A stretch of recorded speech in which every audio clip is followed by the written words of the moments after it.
moni nde nkhani yosamwera ti nkhani yozizwitsa thupi yomwe inachitika ku India eti mwana uyu dzina lake Dilrose Kaur anapezeka kuti amakhala ndi mayi ake ndi bambo ake. Abambo akewo mpolisi oti olemekezeka mu mzinda omwe amakhalawo. Anali ndi nebayo mayi nzimayi single mother dzina lake Nalimu anali ndi ana awiri anyamata, wina wa zaka 8 wina wa zaka 12. Ndati anawo amapanga zovuta kwambiri. Ana Nalimu awapezeka kuti amatuluka panja basa azipanga zosokoneza, nde banja la kwa Harpreet limakonda kumudzudzula kozoti ana anuwa muzapanga zowasamala zimene amapangazi.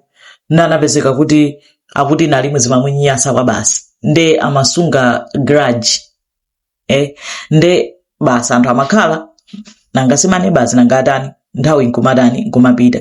Nde mu November 2021 anapezeka kuti abambo aja Harpreet anali panja ndi mwana.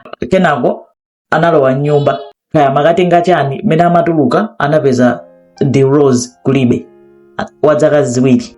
Anamuyang'anayang'ana mwana paliponse osampeza mpaka anapita kukanena ku polisi kunena kuti mwana wasowa. Apolisi ndi anasakasaka pena paliponse osampeza mwana. Anafunsa maneba onse mpaka nakulowa m'manyumba mwa maneba kusecha mwana sazampeza. Anthu mwana chachitika ndi chani?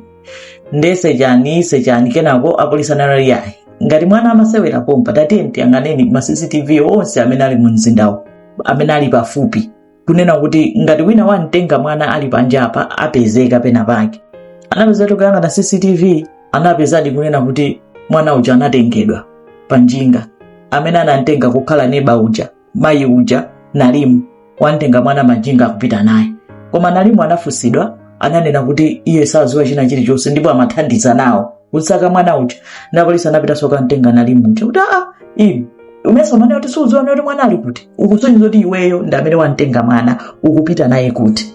Atampanikiza pamenepo basi tikulimba mtima kutani kuulula kukasonyeza kumene anampititsa mwana. Ndi munthu akuti anali nawo grudge makolo ake aja amanda koopsa ndipo amachitira nsanje kuti kabanja kawo kamayenda iye sizimayenda ayi. Nde anapita pena pake okakumba dzenje.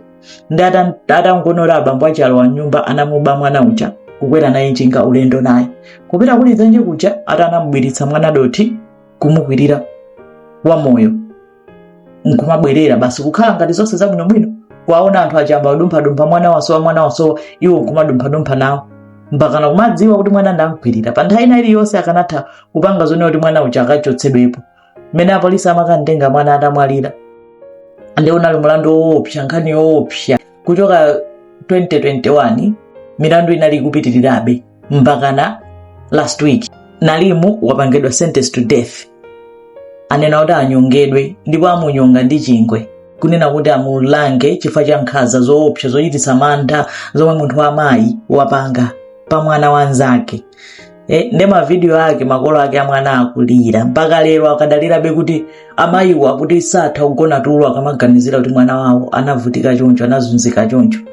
Iyeyo Nalimuyo ali ndi ana awiri watereomo akuwasiyaso ndi ana ake ndi umasiye kuti nkhanza zake za mtundu wanji kufika podziwala wekha kuyiwala ana ako basi kungokhala kunena kuti focus yonse kukhala yonena kuti ndakhaulise anthu awa ndapange choyipa mpaka na kuyiwala china chilichonse kutengedwa mumtima ndi nkhanza zoopsa ngati zimene zozo mpaka ukapanga chiwembu ngati chimene chocho opanda point ina iliyonse yoyima kuchita jinkha kuti aganize kunena kuti kodi ndikutani.